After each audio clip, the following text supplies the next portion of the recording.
Hey, what's up guys? It's Shamrock here with another boss guide for you. This one once again is from Algath'ar Academy. I'm doing a few of those today. So this is Vexamus, which is normally the third boss that you'll do in this place with the route that most people are taking right now. So I actually already have a couple of Vexamus videos on my channel. However, none of them have been after the buffs that we got with 10.0.7.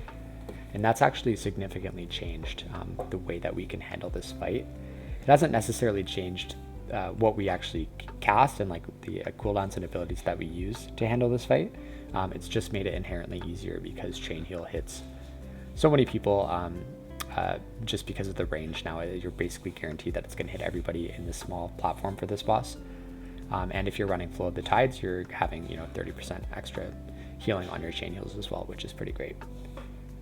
So looking at the talents, note that this video was taken a couple of weeks ago, so the affixes were Sanguine and Explosive, and because of that I have Frost Shock talented as well as Thunderstorm with no knock-up. I just have the knockback.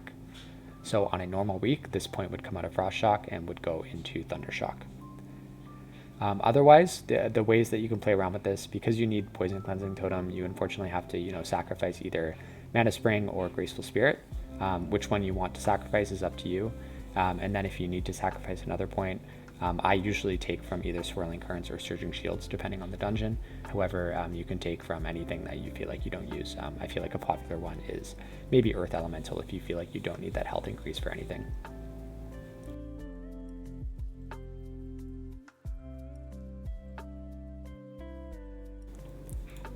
So now with that out of the way, let's get into the actual boss fight.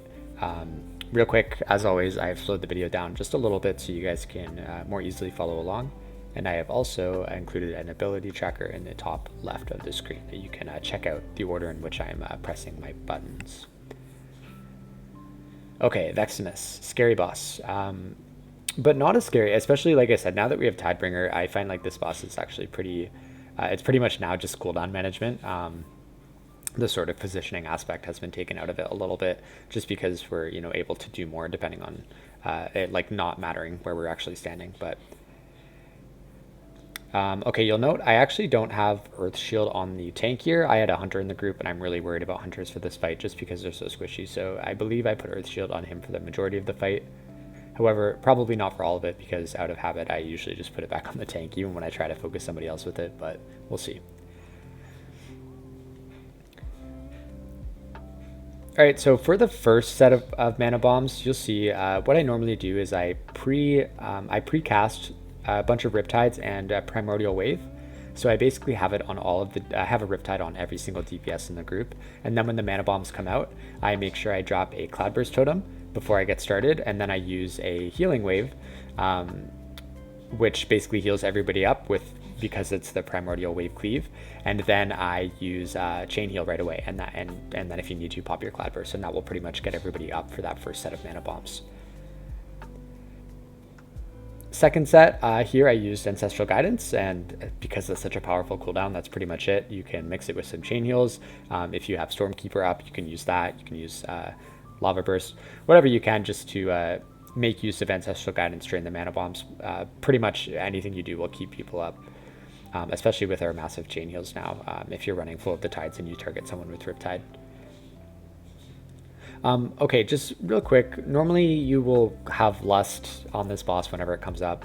The reason I haven't popped it yet is because I'm dumb and I forget. But anyways, this set of mana bombs is Healing Tide Totem, which is just enough to keep people from dying from that last tick of the mana bombs while you kind of dole out your regular heals. I believe I end up popping Lust around like 50%.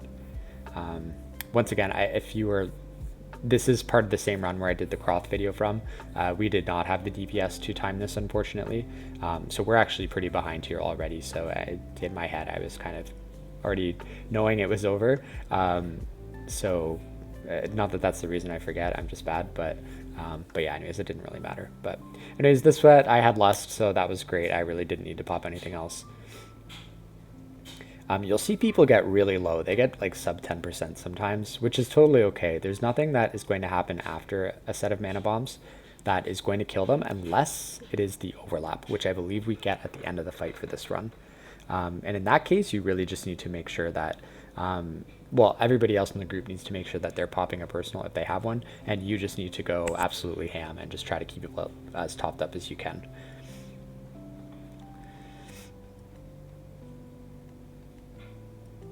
All right, see, that said, I didn't even use anything. With Flow of the Tides and High Tide Chain Heals as mixed in with Tidebringer, it's pretty crazy what we can do now, even with no cooldown or with no cooldowns. And the range that Tidebringer gives on Chain Heal ensures that it hits everybody. I almost feel like it's kind of cheating. That being said, this run was before the 5.5% healing nerf that they just gave us this week, so that may not be as doable now.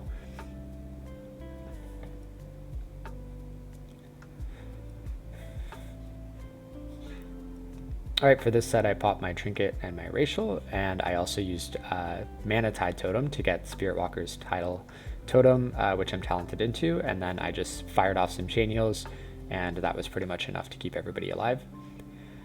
And then I already know going into the last set, just looking at the screen, and also because I watched this before I started recording, I use Astral Shift as well as Ascendance for this last pack, because it is the overlap, and that is enough to keep everybody alive. I also use Nature's Swiftness as well, and as you'll see, so all of that stuff happens together. It's pretty scary, but we absolutely now have the tools and the skill to keep people alive during that, as long as they have even like a small defensive up. And yeah, that's it. So this fight, I honestly, it's a lot harder than it looks. I know it's maybe not as easy as it sometimes appears when people are doing it, but really it's just about, I would say, like, keep in your head, know what cooldowns you have available, know when what's going to happen. Always be ready for that overlap. It can happen at really any time depending on when the balls hit them. If you have any way to track that, or if you're using some sort of boss timers, that might help you out.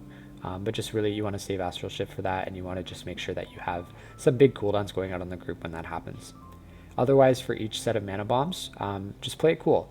You know, if you shouldn't be using more than one cooldown, if any, and count your little guys as cooldowns too. Like if you're running Downpour, I would count that as a cooldown if people are grouped up. If you're running Primordial Wave, like I said, I always open that first set of mana bombs with Primordial Wave, and you can use that for any other set as well during the fight if you have it up, and you know, things line up nicely. Ancestral Guidance is great. You can use it at least 2 times throughout the fight. You also have Healing Tide and Ascendant. Like everything that we have, honestly, is so great for that fight, especially with the range that Tidebringer gives Chain Heal now. So yeah, if anything, I feel like if you are struggling with this boss, as I know a lot of people do, it's not a skill issue or an ability issue. It's probably more of a practice issue. So I would just say, you know, if you're able to, go ahead and do the fight on, you know, some lower keys and just practice. Lay it out. Sure, it's not going to be as hard as it will be in the hierarchy, but you can at least plan out your cooldowns and, you know, sort of find a rhythm that works for you.